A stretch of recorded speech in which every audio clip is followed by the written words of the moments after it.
Hoy celebramos a la Sagrada Familia, Dios que viene a nuestro encuentro, humilde y pequeño en un pesebre, y que viene a nuestro encuentro a través de una familia.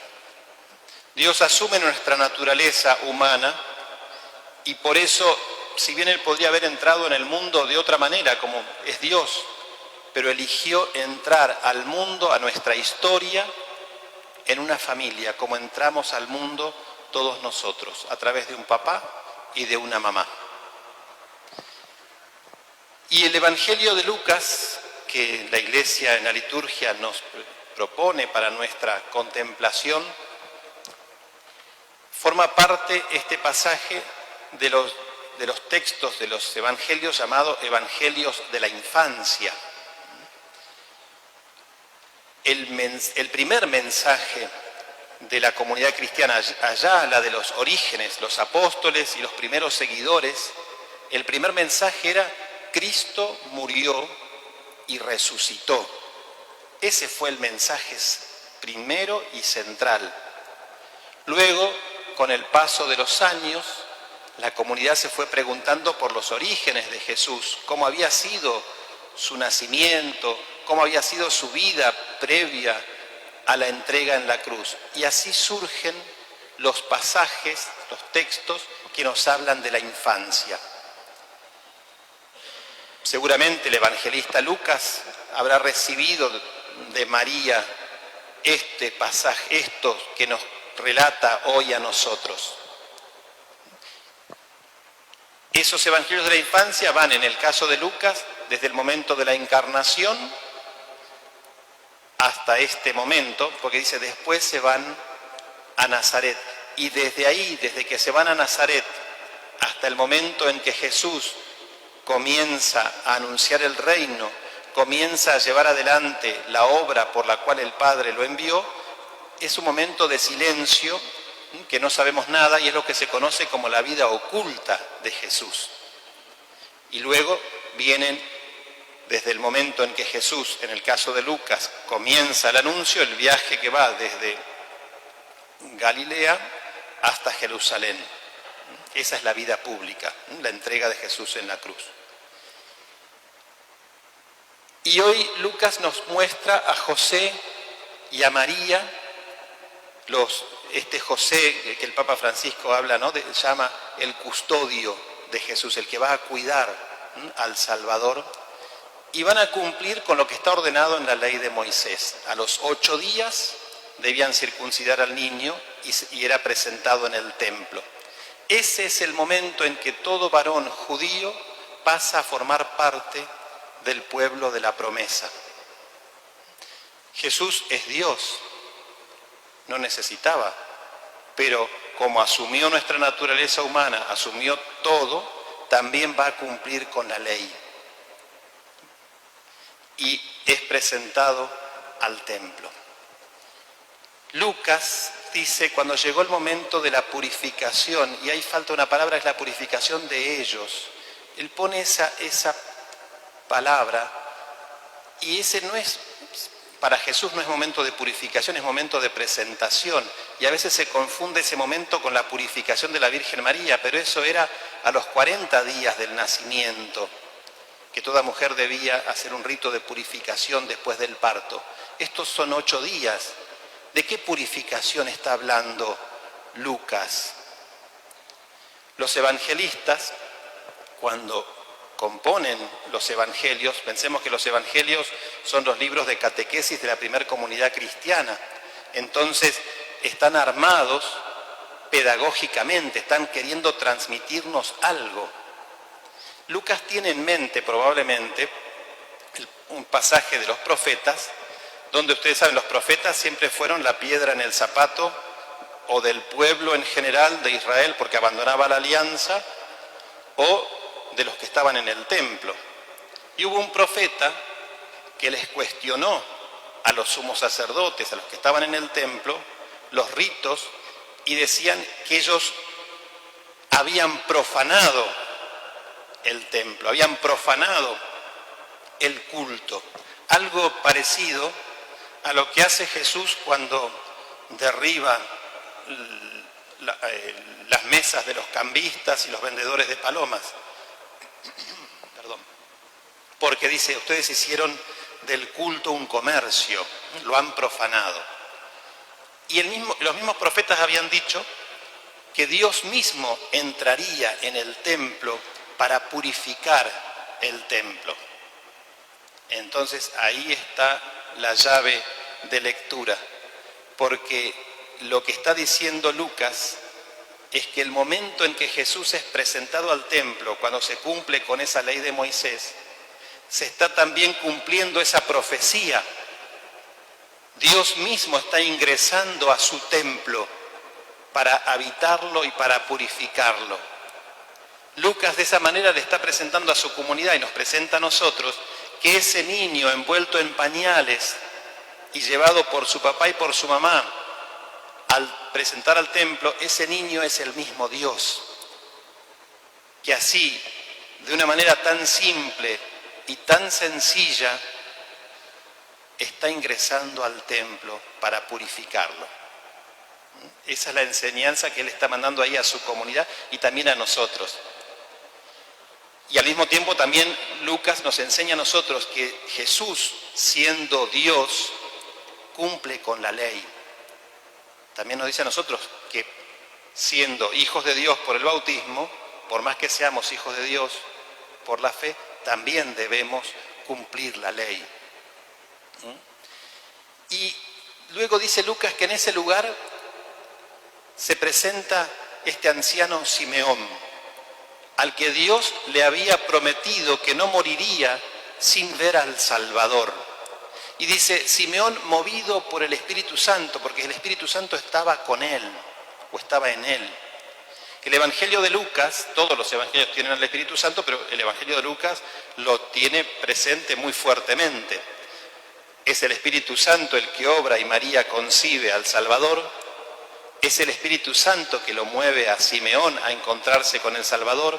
Es el Espíritu Santo el que lo lleva a Jesús a bautizarse. Es el Espíritu Santo el que lo lleva al desierto. Es el Espíritu Santo el que mantiene a la comunidad unida, esperándolo en el Pentecostés, porque la obra de Lucas es el Evangelio y los Hechos, y ahí el Espíritu Santo es el que empuja a esa comunidad y nos empuja a todos nosotros a anunciar que el reino está presente en medio nuestro, porque Jesús está presente en medio nuestro.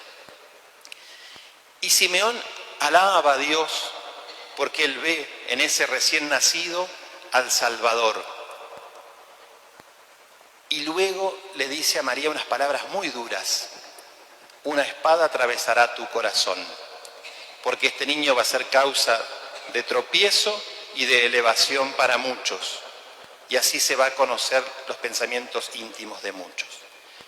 María guardaba y meditaba todas esas palabras en su corazón. Seguramente María no comprendió en ese momento plenamente lo que estaba queriendo decir este hombre anciano. Seguramente María recordó estas palabras cuando ve morir a su hijo en la cruz. Y seguramente María comprende qué significaron esas palabras con la venida del Espíritu Santo en Pentecostés. También Lucas de esa manera nos muestra a nosotros que a veces para comprender lo que va pasando en nuestra propia vida, tal vez en el momento justo que pasa no lo lleguemos a comprender, que a veces necesitamos que pase tiempo y a la luz del Espíritu rever nuestra propia historia, y ahí comprendemos, esto era por esto. Esto es lo que me quería mostrar Dios en aquel momento y yo no lo supe ver, no lo pude ver, ahora lo veo claro. ¿No? Lucas nos enseña eso. Y también Lucas nos enseña que la Virgen María, la que le dijo que sí, nada más ni nada menos que a Dios, la que por obra del Espíritu Santo concibe a su Hijo en su vientre, también hace un proceso de descubrimiento de la voluntad de Dios, un proceso de conocimiento, ¿no?, de Dios a lo largo de toda su vida, como nosotros, ¿no? Toda nuestra vida, completamente, toda nuestra vida es un camino, es un proceso de ir conociendo, descubriendo cada vez más a Dios. ir conociendo y descubriendo cuál es la voluntad de Dios en nuestra vida. Y luego esta otra mujer, los que tienen 84, según el Evangelio de Lucas, son entrados en años, ¿no? Porque él dice ahí, era entrada en años, tenía 84 años, ¿no?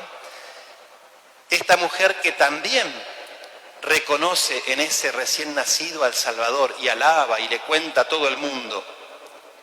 Lucas nos muestra, ya desde la noche de Navidad nos viene diciendo más o menos esto, que son los simples y los sencillos de corazón los que tienen la capacidad de reconocer a Dios presente en medio de ellos. Tal vez el resto del templo, los sumos sacerdotes, los que estuvieron, ni se enteraron de lo que estaba pasando. Quienes descubrieron que en ese niño envuelto en pañales estaba Dios presente, son los simples y sencillos, estos dos ya ancianos. Lo mismo que en la noche del nacimiento, el anuncio del ángel a los pastores, que van al pesebre y encuentran como el ángel les dijo. Son ellos.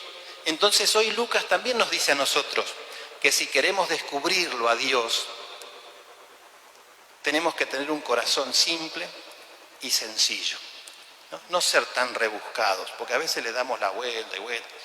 Y Dios se manifiesta así, simple y sencillo, como un niño envuelto en pañales.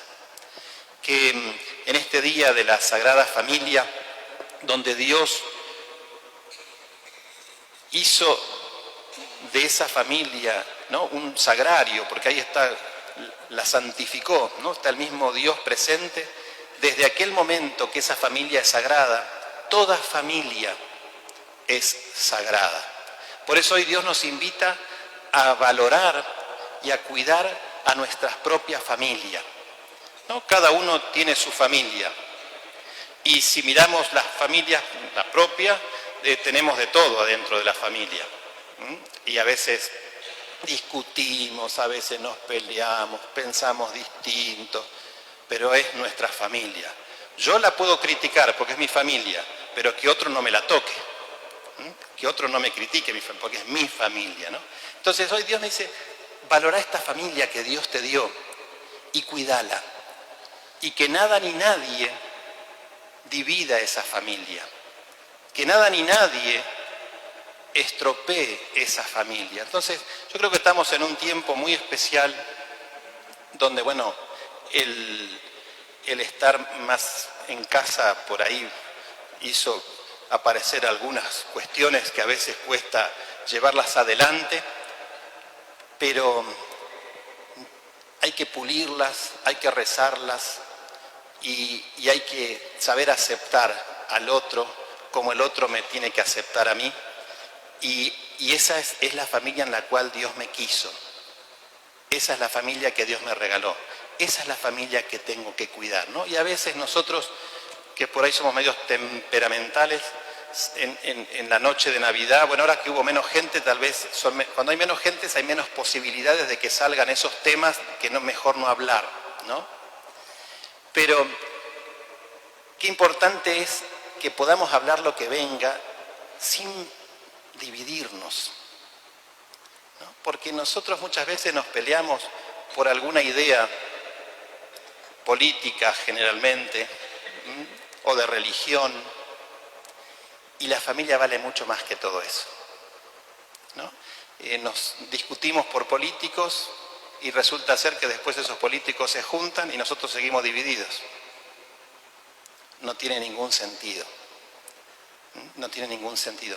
Valoremos la familia que tenemos, pidámosle a Dios que la cuide, que nos ayude a cuidarla, que nos enseñe a cuidarla, y si hay alguna cuestión que necesita ser sanada, que Dios nos mueva a la comprensión y que nos mueva al pedido de perdón y que nos mueva al poder rearmarnos y mantenernos unidos, ¿no? Porque el tiempo pasa rápido y los momentos que perdimos muchas veces no vuelven. Bueno, que el Señor nos enseñe a vivir la vida en familia, a valorarnos unos a otros y a dar gracias por esa familia que Dios nos ha regalado. Y hoy damos gracias a Dios también por esa otra familia que recibimos por el don de la fe, que es la familia de los bautizados, que es la familia parroquial, que la formamos cada uno como somos y como podemos. Bueno, que el Señor nos conceda la gracia de mantenernos siempre unidos y siguiéndolo a Él. Él es el que nos reúne, Él es el centro de nuestra fe. María y José tuvieron por centro al mismo Dios, que los mantuvo y los unió y los mantuvo unidos. El mismo Dios también nos mantiene unidos a cada uno de nosotros.